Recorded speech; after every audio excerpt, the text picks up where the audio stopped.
There's no feeling more intense than starting over. If you deleted your homework the day before it was due, as I have, or if you left your wallet at home and you have to go back after spending an hour in the commute. If you won some money at the casino and then put all your winnings on red but it came up black.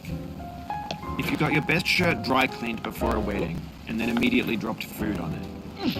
If you won an argument with a friend and then later discovered that they just returned to their original view. Starting over is harder than starting up. If you're not ready for that, like if you've already had a bad day, then what you're about to go through might be too much. Feel free to go away and come back. I'll be here. Alright, thanks for coming with me on this trip. I'll understand if you have to take a break at any point. Just find a safe place to stop and quit the game. Don't worry, I'll save your progress, always, even your mistakes. This game is a homage to a free game that came out in 2002, titled Sexy Hiking. The author of that game was Jazor, a mysterious Czech designer who was known at the time as the father of B games. And B games are rough assemblages of found objects. Designers slap them together very quickly and freely, and they're often too rough and unfriendly to gain much of a following. They're built more for the joy of building them than as polished products.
In a certain way, Sexy Hiking is the perfect embodiment of a B game.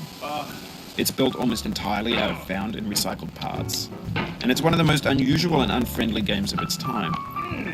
In it, your task is simply to drag yourself up a mountain with a hammer.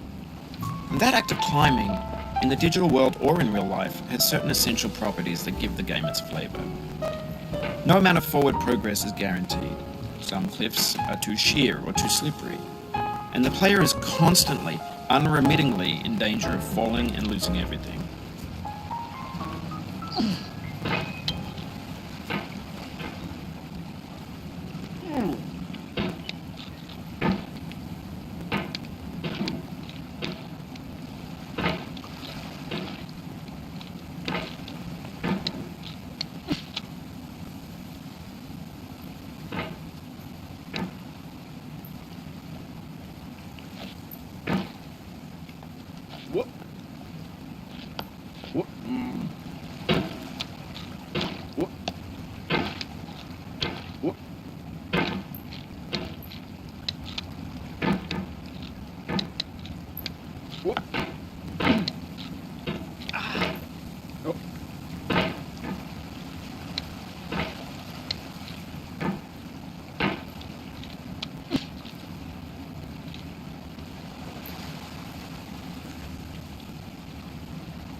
Anyway, when you start sexy hiking, you're standing next to this dead tree that blocks the way to the entire rest of the game.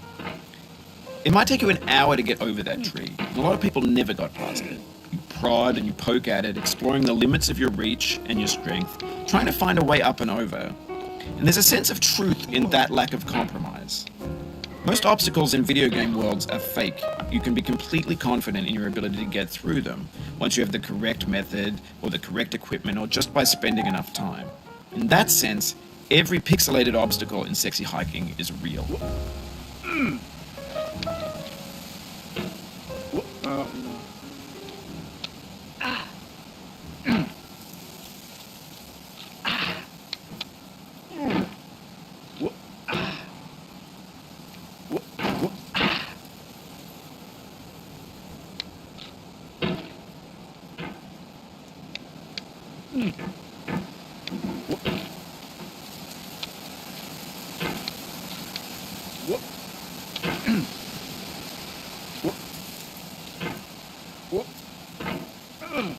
The obstacles in sexy hiking are unyielding, and that makes the game uniquely frustrating.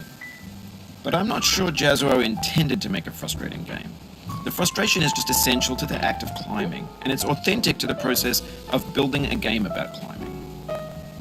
A funny thing happened to me as I was building this mountain. I'd have an idea for a new obstacle, and I'd build it, test it, and it would usually turn out to be unreasonably hard. But I couldn't bring myself to make it easier. It already felt like my inability to get past a new obstacle was my fault as a player rather than as a builder. Imaginary mountains build themselves from our efforts to climb them, and it's our repeated attempts to reach the summit that turns those mountains into something real. When you're building a video game world, you're building with ideas, and that can be like working with quickset cement. You mold your ideas into a certain shape that can be played with, and in the process of playing with them, they begin to harden and set until they're immutable, like rock. And at that point, you can't change the world, not without breaking it into pieces and starting fresh with new ideas.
You've done this part before. You know it's possible.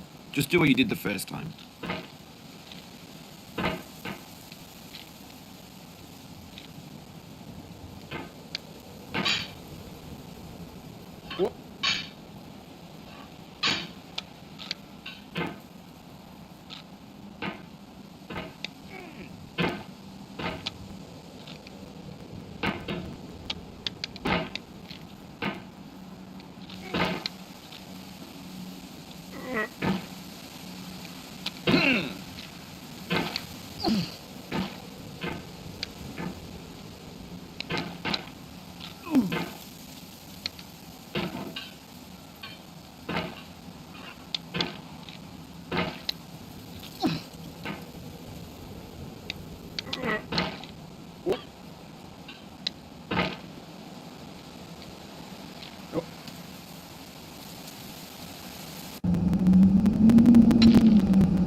Oh, you just lost a lot of progress. That's a deep frustration, a real punch in the gut.